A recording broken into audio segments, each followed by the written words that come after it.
그들이 또 여호와를 경외하여 자기 중에서 사람을 산당의 제사장으로 택하여 그 산당들에서 자기를 위하여 제사를 드리게 하니라.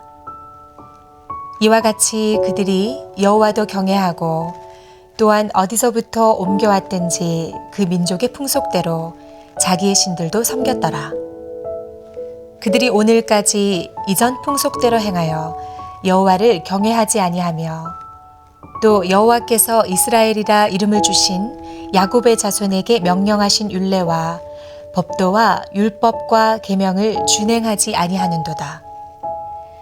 옛적에 여호와께서 야곱의 자손에게 언약을 세우시고 그들에게 명령하여 이르시되 너희는 다른 신을 경외하지 말며 그를 경배하지 말며 그를 섬기지 말며 그에게 제사하지 말고 오직 큰 능력과 편팔로 너희를 애굽에서 인도하여 내신 여호와만 경외하여 그를 예배하며 그에게 제사를 드릴 것이며 또 여호와가 너희를 위하여 기록한 율례와 법도와 율법과 계명을 지켜 영원히 행하고 다른 신들을 경외하지 말며 또 내가 너희와 세운 언약을 잊지 말며 다른 신들을 경외하지 말고 오직 너희 하나님 여호와만을 경외하라. 그가 너희를 모든 원수의 손에서 건져내리라 하셨으나 그러나 그들이 듣지 아니하고 오히려 이전 풍속대로 행하였느니라. 이 여러 민족이 여호와를 경외하고 또 그 아로새긴 우상을 섬기니 그들의 자자손손이 그들의 조상들이 행하던 대로 그들도 오늘까지 행하니라. 하나님께서 찾으시는 그 한 사람이 바로 여러분이 되시기를 축복합니다. 성경 기자는 아수르의 강제 이주 정책으로 인한 부작용을 적나라하게 기록합니다. 우리가 앞서 살펴봤듯이 사마리아에 파견된 북이스라엘의 제사장은 사마리아의 종교 개혁을 단행하지 못합니다. 그는 무너져가는 북이스라엘의 신앙을 갱신하고 주님을 모르는 아수르 백성들에게 복음을 전할 절호의 찬스를 날려버립니다. 그는 제사장으로서 자신의 역할을 전혀 감당하지 못합니다. 오히려 그는 심각한 부작용을 야기합니다. 그가 사마리아에 일으킨 영적인 부작용은 바로 하나님을 여러 이방신 중에 하나로 전락시킨 것입니다. 오늘의 본문 32절 상반절 말씀에 보니까 그들이 또 여호와를 경외하여 라고 성경은 기록합니다.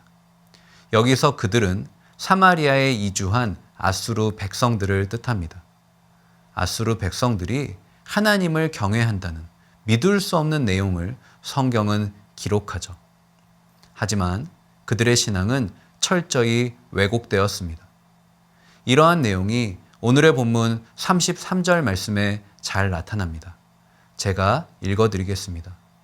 이와 같이 그들이 여호와도 경외하고 또한 어디서부터 옮겨왔든지 그 민족의 풍속대로 자기의 신들도 섬겼더라. 성경 기자는요, 충격적인 사실을 폭로합니다. 사마리아에 이주한 아수르 백성들은 하나님도 경외하고 자기의 신들도 섬겼습니다. 그들은 그들이 믿던 이방 신들과 더불어 하나님도 경배합니다. 그들은 하나님을 사마리아를 다스리는 지역 신 정도로 여겼습니다. 이처럼 사마리아 백성들의 신앙은 혼합 종교에 물든 기형적 신앙이었습니다. 이것은 아수르의 식민지였던 북이스라엘만의 이야기는 아닙니다. 저와 여러분이 살아가고 있는 오늘날도 마찬가지죠. 현대 사회는 종교의 자유가 존재합니다. 하지만 종교의 자유라는 미명하에 혼합 종교 신앙이 독버섯처럼 퍼져가고 있습니다. 상대주의와 개인주의가 판을 치는 현대 사회는 절대 진리를 부정합니다. 현대인에게는 내가 제일 중요합니다. 내가 판단하고 내가 느끼고 내가 결정하는 것이 가장 큰 존재의 목적이 됩니다. 또한 다원주의가 현대 사회를 지배합니다. 다원주의는 개인이나 집단이 자신의 가치관, 이념, 추구하는 목표 등이 서로 다를 수 있다는 것을 인정하고 그것을 전제로 사회 현상을 파악하는 것이죠. 굉장히 민주주의적인 입장입니다. 그래서 모든 종교는 다 똑같다고 주장하며 여호와 유일신 사상을 믿는 기독교를 독단적인 종교로 매도합니다. 하지만 우리의 신앙과 우리의 믿음과 우리가 믿는 하나님은 결코 상대주의, 개인주의, 다원주의의 대상이 될 수 없습니다. 우리는 오직 여호와 하나님만을 섬기고 예배해야 될 줄로 믿습니다. 혹시 나도 모르는 사이에 세상의 상대주의와 개인주의와 다원주의에 나의 신앙이 병들고 있지는 않습니까? 만약 그렇다면 다시금 하나님께 나아가는 오늘 하루가 되시기를 주님의 이름으로 간절히 축복합니다. 이제 성경 기자는 북이스라엘 백성을 향해 애굽에서 그들을 인도하신 하나님의 은혜를 상기시킵니다. 그리고 그들에게 오직 하나님만 경외할 수 있는 영적인 비결 2가지를 제시합니다. 첫째로 하나님의 율례와 법도를 지켜야 합니다. 오늘의 본문 37절 말씀에 보니까 하나님께서 정하신 율례와 법도를 지키면 하나님만 경외할 수 있다고 강조합니다. 그런데 여기서 중요한 한 단어가 있습니다. 그것은 바로 영원히라는 부사입니다. 하나님의 말씀에 대한 우리의 순종에는 유통기한이 존재해서는 안 됩니다. 하나님의 말씀은 과거에 내가 하나님을 뜨겁게 경험했을 때만 반짝 지키는 게 아닙니다. 우리는 하나님 앞에 서는 그날까지 하나님의 말씀을 반드시 붙잡아야 할 줄로 믿습니다. 둘째로 하나님과 맺은 언약을 기억해야 합니다. 오늘의 본문 38절 말씀의 언약은 이스라엘이 오직 하나님만 경외하면 하나님께서 그들을 영원히 보호하실 것이라는 신의 산 언약을 뜻합니다. 언약은 쌍방 간의 합의에 의해 이루어지는 약속이죠. 하나님의 은혜와 인도하심을 누리기 위해 우리는 반드시 하나님만을 경외해야 할 줄로 믿습니다.